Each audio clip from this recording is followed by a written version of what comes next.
As you saw on my thermometer, today is high humidity. It's just the atmosphere, the air is just soaked with water. That's why the humidity right now is 77%. That's the best I could get it down from 80%, even using air conditioning to try to dry out the air. But I found another way to dry out the air more.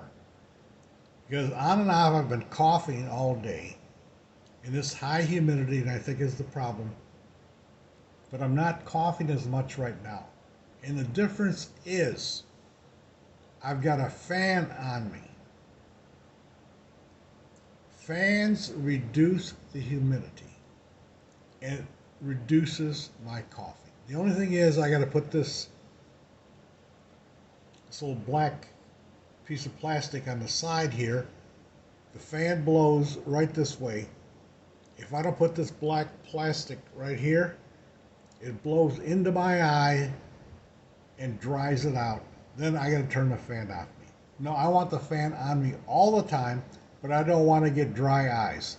So that's why you see me with this thing here.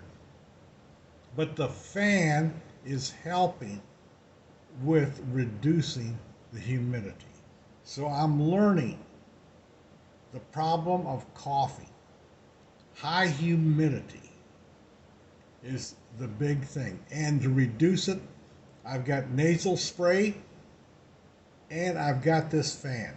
This fan works very good in reducing the humidity and reducing my coughing.